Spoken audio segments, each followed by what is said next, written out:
This is the road leading from Joliet Prison to Chicago. Russ Martell had been released on parole just 3 hours ago. An educated man, the black sheep in a family of college professors. He completed a 10-year sentence for robbery. He was in a hurry to make up for lost time. Chicago? Hop right in. Thank you.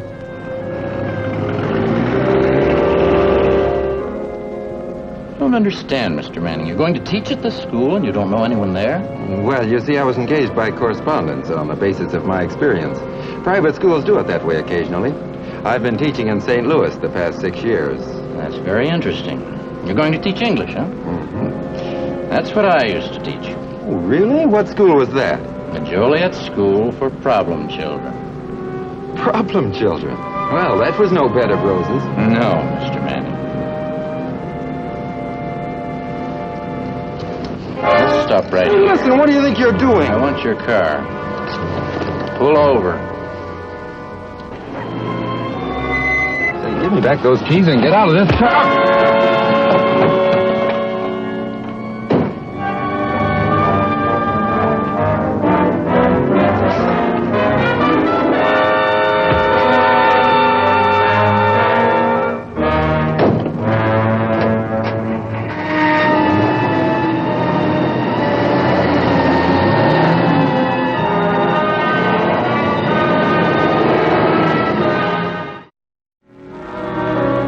About 2 months later, I had a problem.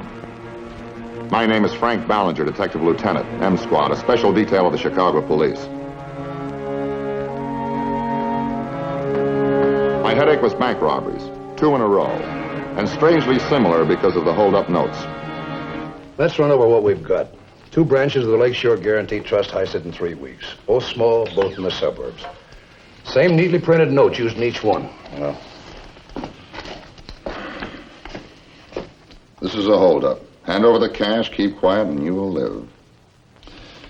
You know, it reminds me of when I was a kid, the druggist down on the corner. The way he used to print the labels on the medicine bottles. Neat, precise. Meaning the man we want has some education. Well, it could be.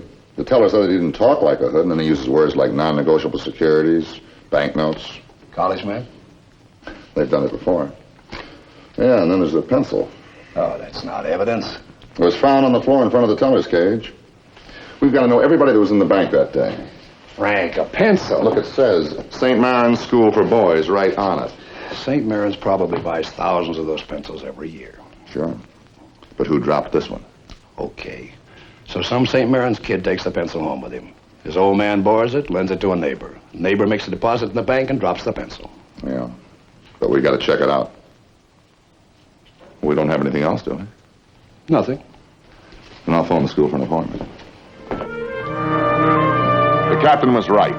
In a short life, an average pencil can change hands a dozen times or more and travel to as many places. But in my business, when you have only one lead, you follow it up. That sent me to St. Maron's School for Boys on the north side. That's about as exclusive as you can get. I asked for Dr. Carter, the headmaster, and was told to wait. Let's have a school play this year that is well rehearsed. No stumbling boys or muttering boys. Mr. Edwards here will help you. Certainly, Dr. Carter. I'll be glad to show him the ropes. I feel badly about arriving a whole week after you expected me. No, don't apologize, Mr. Manning. I blame the flu for catching the man. Oh, the man who's waiting outside, will you send him in? You're very kind about my illness. Ah, Mr. Manning, we're delighted to have you with us at St. Maron's. After all, better a week late than never, Well, Dr. Carter? Come in, Lieutenant. Now, why on earth would the police call me about a pencil? Well, we'd appreciate your cooperation. Of course, of course. Thank you, gentlemen. I'll see you at lunch. Don't wait for me, but save me some of the roast. Come in, Lieutenant.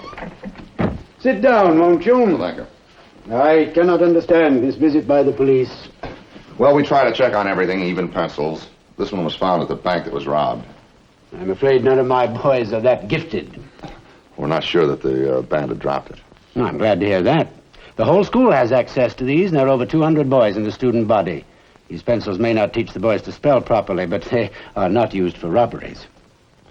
Well, supposing the pencil is involved, how would it fall into a criminal's hands unless there was some connection? But we have no such connection. Was there been any theft of stationery in recent weeks? I mean, robbery by an outsider? No, we've had no robbery. So the clue of the commonplace pencil is a dud. Well, I guess so, but we try to be sure. I understand. The pencil has no point. Thank you. That's routine, checking out the smallest detail. The pencil had a dozen plausible explanations. It could be forgotten now in the school, too. All we had to go on now was a man who printed words better than a hood, who spoke like an educated person.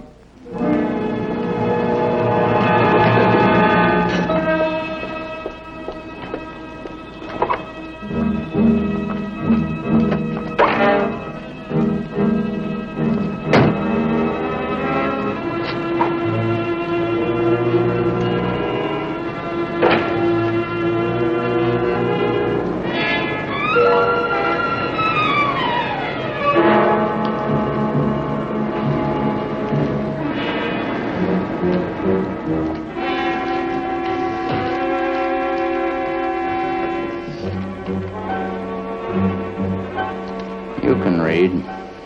Get busy. I haven't got all day. It's a holdup!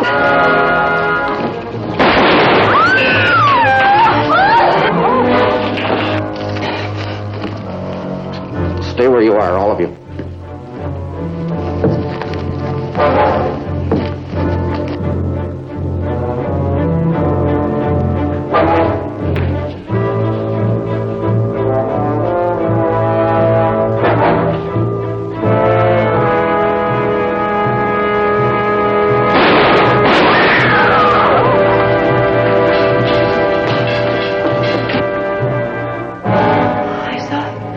I saw it all happen. I saw it. The hold-up man walked, just a few steps past Mr. Edwards, and then he stopped and stared at him for 2 or 3 seconds, and then he fired twice, and, poor Mr. Edwards fell. It was just terrible. Well, Miss Hilton, what we're getting at is why the killer shot Edwards. Why not one of the other customers? Well, I don't know. I've never been in one of these things before. Well, did Edwards try to stop the robbery in some way? No, but he looked at the hold-up man. He seemed surprised, sort of. Why did Edwards seem surprised, sort of? Well, I really don't know. He just looked that way. Well, what did he do to show surprise? Well, I can't exactly put it into words. It's like you can't believe it's the first of the month, but it really is. Huh? Because the bills come in. Oh, yeah. Well, thank you very much, Miss Hilton. You've been a great deal of help. Oh, well, I hope so. I did see it all happen. I saw all of Thank it. you. We'll call you if we need you. It's not much to go on. Well, I don't know. Suppose Edwards did know the man. No, it's just her guess. It's the same guy from the other bank job. The hold-up note proves that. Now Edwards takes us back to the school again. Could be one of the employees. You're reaching, Frank. The guard shot him in the shoulder. We're stuck unless some doctor reports treating a gunshot wound. Suppose he treats it himself. Well, it's possible. Edwards only saw the man's eyes. The witnesses report that the rest of the man's face was covered. You know, when you know somebody, you know him by his eyes. The rest doesn't matter. Yeah. Yeah. Edwards was killed to shut his mouth.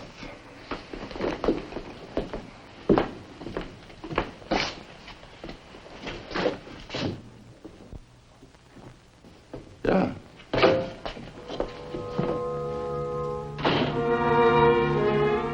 A pencil and a teacher from the same school, each involved in a different bank holdup.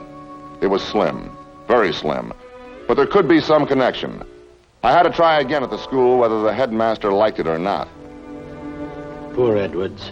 I was terribly shocked at his death. He's been with us quite a long time. Excellent teacher. I'd like to question the school personnel. What on earth for? Edwards was killed at the bank, not here. Well, it's possible he might have told some of his friends something. Oh, I'm afraid I can't permit that, questioning everyone here. It's like a mystery novel. Some of the boys might never recover. Dr. Carter, a man has been killed, and the bank guard may die, too. But I don't see how that involves the school. Well, we think that Edwards recognized the bandit. I still say that doesn't involve the school. You know, I think you're pursuing another pencil.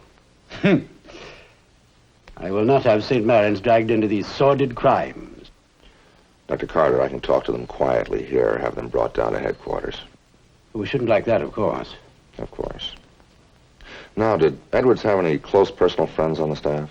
Oh, we're all good friends here, but come to think of it, he did spend a good deal of time with Manning in the first semester. Manning? Excellent record at Tremblay School in St. Louis. Edwards oriented him to Chicago and St. Mary's. Well, where can I find Manning? He's just finishing an English class in room 3. Thank you. Room 3.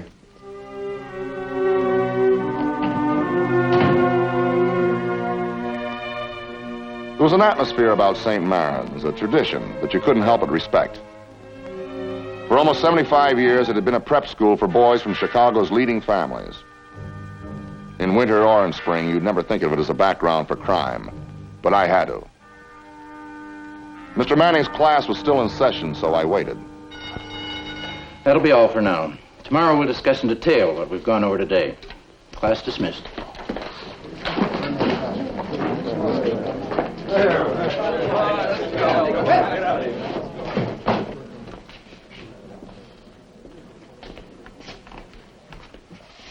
Mr. Manning? That's correct. I'm Lieutenant Ballinger of the Chicago Police. Oh? Oh, yes. I suppose it's about poor Edwards? Yes. Did he ever talk to you about any of his friends? Well, he did tell me he had a mother in Cleveland. Did he ever mention knowing anyone with a criminal record? Goodness, no. He was quite close-mouthed, actually. Talked very little about himself. Not suspicious about anyone? Not to me. Well, we think that Edwards recognized the bandit. Well, from what I've heard of the tragedy, I'd agree with you. Why don't you talk with some of the other teachers who have known him longer? Well, I intend to. Oh, Mr. Manning, if you happen to think of anything, don't hesitate to call me. I'll do that. But I'm quite certain... Oh, I'm sorry. Oh, did I hurt you, Mr. Manning? No, it's nothing at all. Just a touch of bursitis in my shoulder. Sorry. It's quite all right. Good day.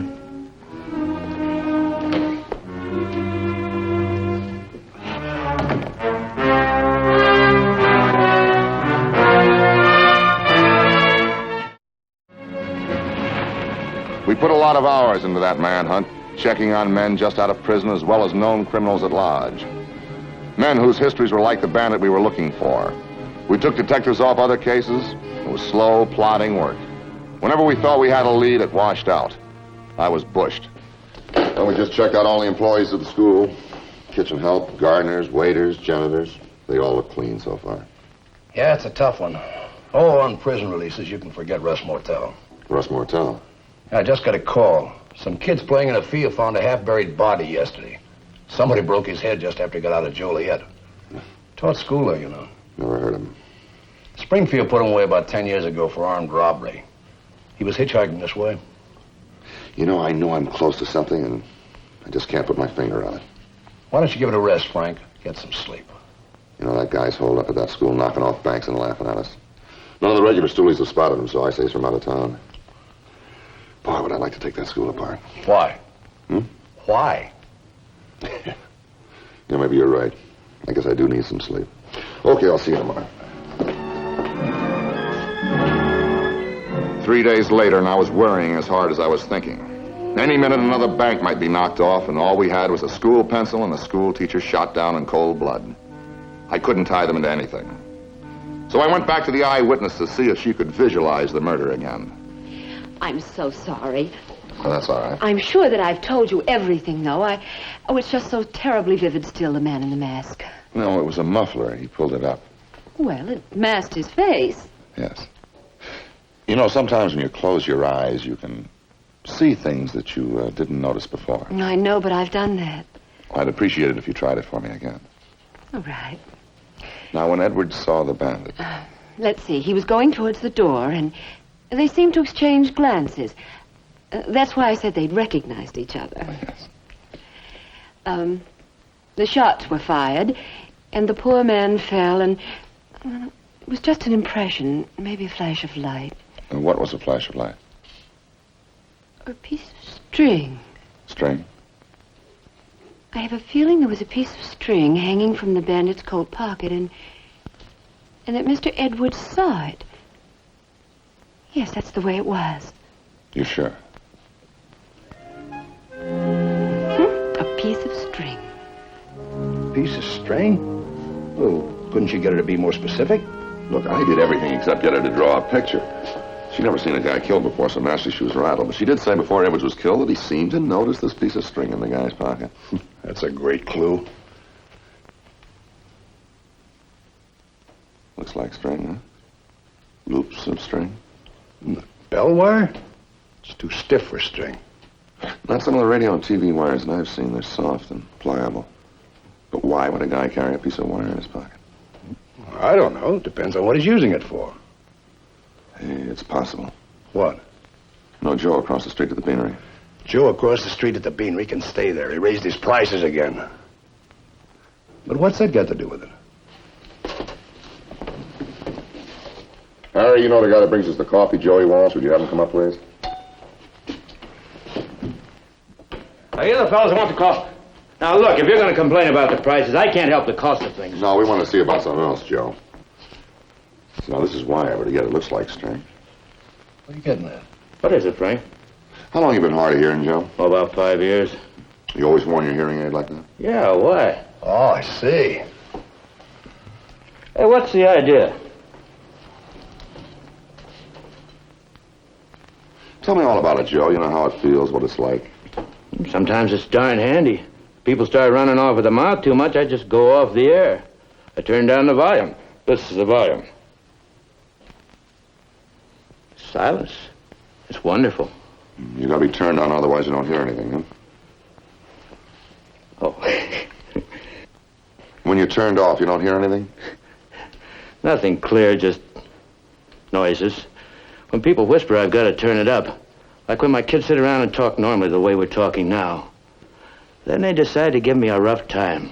And they get softer and softer until all they're doing is moving their lips. I turn the volume up and up. And then somebody shouts at me, "You hear me, Pop?" I jump about 6 feet out of my chair. Okay, thanks a million, Joe.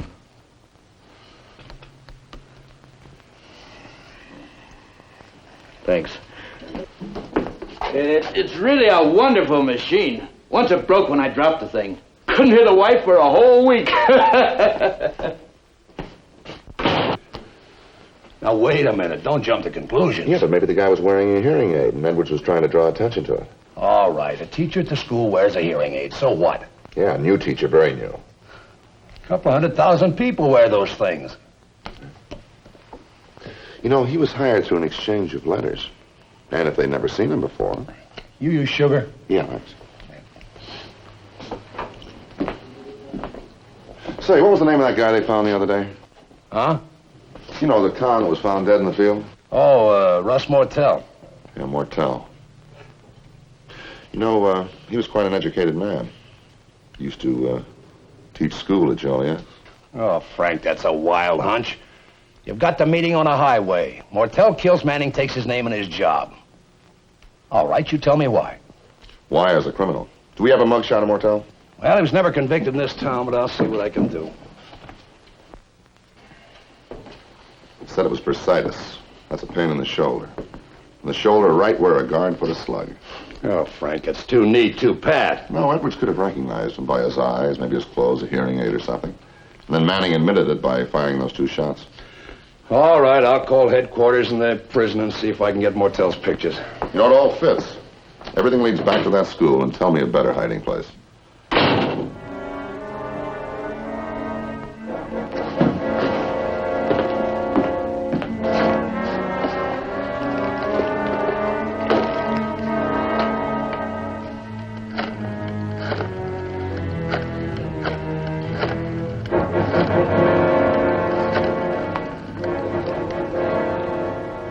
Dr. Carter, please, Lieutenant Ballinger. Dr. Carter?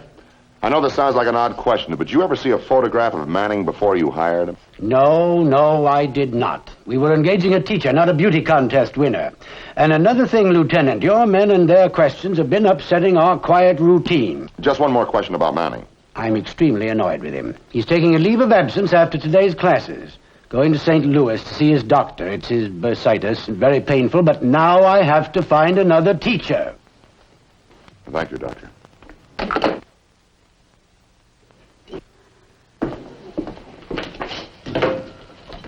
Captain?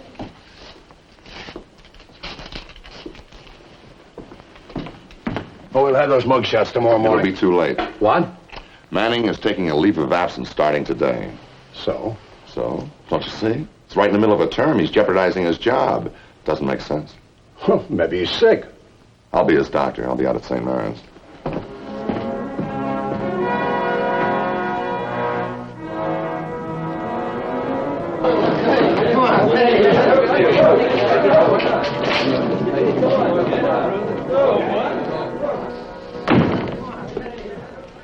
Hello, Mr. Manning. Hello. I just stopped by to see you. I'm sorry, Lieutenant. I have a class. My last for today in a very few moments. Well, this will just take a second. You know, you could do me a small favor. No? What is it? Well, it's about my sister. Your sister? Yeah, well, you see, she's hard of hearing, and, well, I've been trying to talk her into wearing a hearing aid, but you know how women are. Well, I can recommend these very highly. You can still hear me now. Lieutenant, my class is about to begin. You didn't bother to turn up the volume when I started to whisper. This is a very sensitive instrument. Now, if you'll excuse me. I want you to come downtown with me. What for? I want you to explain why you're wearing a hearing aid that you don't need. You didn't think you'd get away with it, did you, Mortel? Don't reach for that gun. You know, your fingerprints are going to tell us that you killed the real teacher. Also that you killed Edwards. Stay where you are, cop. Right where you are. Hey, oh, come on. Stay seated, boys. No, Whitelaw. One moment, please. Boys, we have a distinguished marksman with us today. Lieutenant Ballinger of the police department. The lieutenant has kindly consented to show us his gun. A police special. Don't you think that'd be a little dangerous in here? Not if you unload it. I'm sure you wouldn't want any of the boys to get hurt. Please.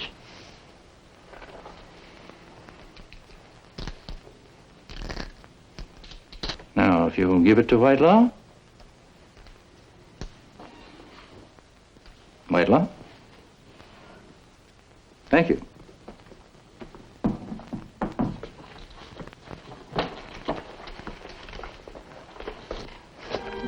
All right, Lieutenant. I'm being generous, cop. You're my protection. Walk ahead of me.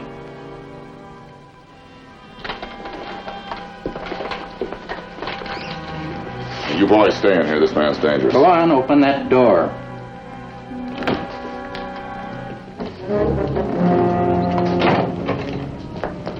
I've got my men out front. You came alone. I saw you pull up. Head for the side gate.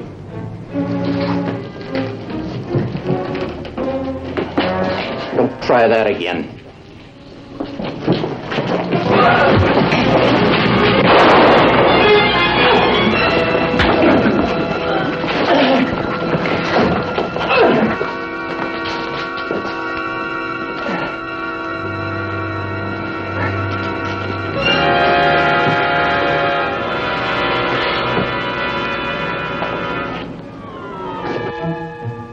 Russ Mortel didn't go back to teaching school at Joliet. This time he went to the death house at Stateville. The smartest crook usually makes a stupid mistake, like not learning to use a hearing aid. For all his education, his gift for words, there were two words Mortel could never understand. They were the words law and order.